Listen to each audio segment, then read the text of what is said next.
Welcome to the News Hour. Former President Donald Trump's second primary victory last night in New Hampshire makes it more likely that this year's race for president will be a rematch of 2020. But while Mr. Trump and President Biden are already setting their sights on each other, former UN Ambassador Nikki Haley is reminding Republican voters she's still in the fight.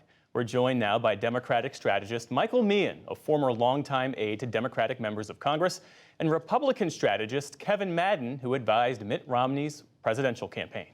It's great to have you both here. So Donald Trump is now the first non-incumbent Republican to win both the Iowa caucuses and the New Hampshire primary. Here's a bit of what the former president had to say last night in his victory speech.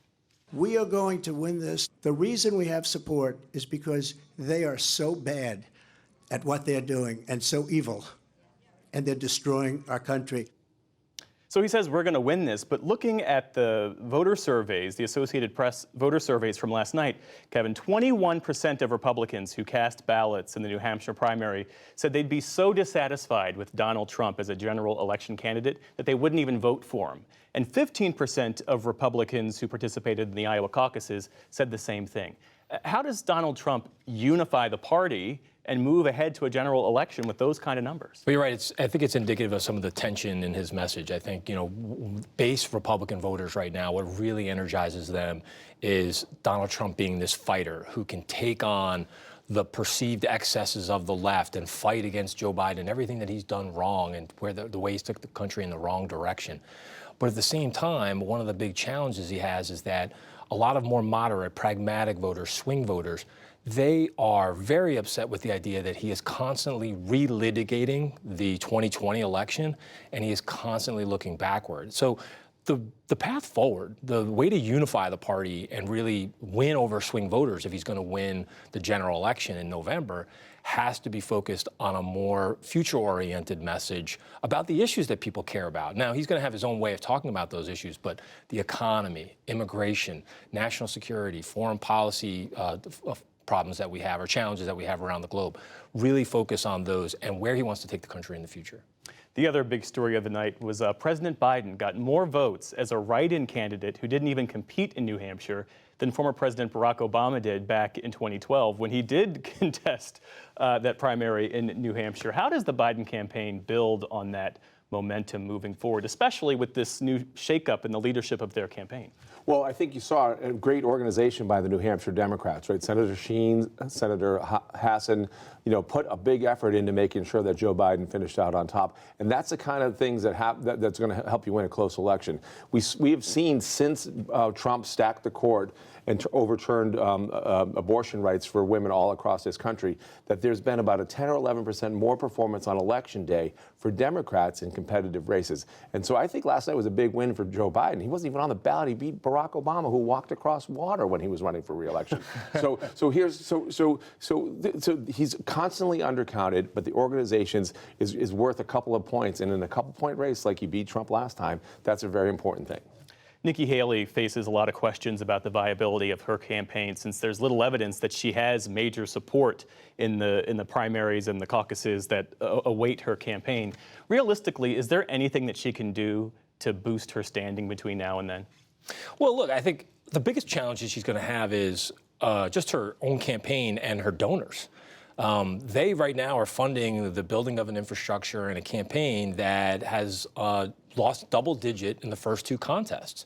And she's going to have to present a plan to the donors much like a business plan, which is here's the way going forward, and here's where I start offering details about where you win and how you take that momentum into the bigger part of the calendar where you have 16 contests all the way up until I think it's March 19th, right? Mm-hmm. Or March 5th and then March 19th. So she really has to make a case that she can win somewhere there because otherwise it's really hard to make the case to keep the resources going. And in places like Florida where this campaign, if it's going to continue on, it's going to have to compete. It's like $3 million a week to compete there. So you really do have to consolidate your support amongst your donors. If you're going to get the volunteer and voter enthusiasm, donors, if you're going to get the volunteer and voter enthusiasm that you're going to need to win somewhere. President Biden, who walked the picket lines last year with striking auto workers, today picked up the endorsement of the United Auto Workers Union. Here's some of what he told that group today. The days of working people being dealt out of the deal are over in this country as long as I'm president. Working people are going to get their fair share. You've earned it. You fought for it, and you deserve it. So how will that endorsement, and more importantly, his message of economic populism, how will that boost his effort to reach out to voters in Michigan and working class Americans who really have comprised that blue wall that Democrats need to keep in order to win the White House? Yeah, so the stock market's all-time high, unemployment's at a 50-year low, and what Joe Biden did today was tell people that you're going to be cut in on this deal too. Keep me in office, and we're going to make sure that the prosperity that people at the top are seeing and all across the country, they're going to see it when you go to work every day and take a shower when you come home at night. Those are the kind of voters that Joe Biden resonates with. That's how he won the first time. That's how he's going to win again. I want to play for you, Kevin, a bit of what Nikki Haley said last night and point our focus to something in particular.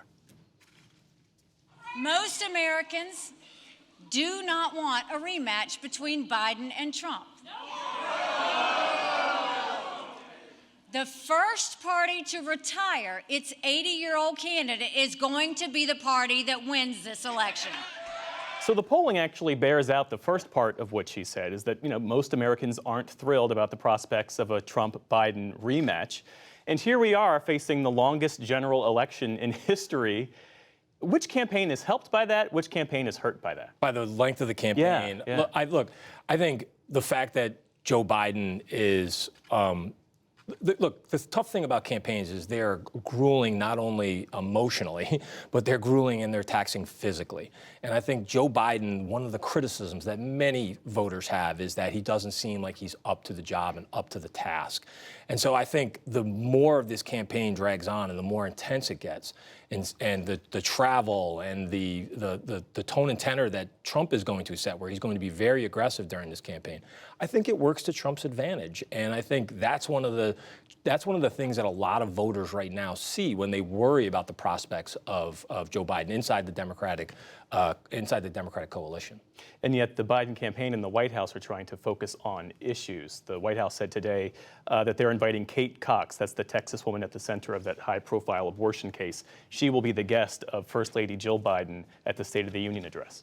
Yeah, I think the White House is doing right on that, because women across this country will not tell a pollster that I'm not going to vote for somebody once their rights have been taken away. And we have seen when they actually go and vote, they go and vote for the Democrat, they go and vote for Joe Biden. Because Donald Trump doesn't talk about this anymore, but he talked for the first half of this campaign about the 3 justices he put on that overturned Roe v. Wade. He's not talking about that because he's right. He should be scared, because the silent majority of those women have come out and have elected Democrats in really red states, in really red places in the last 2.5 years since the ruling came down. Michael Meehan, Kevin Madden, thank you both. Appreciate it. Thank you.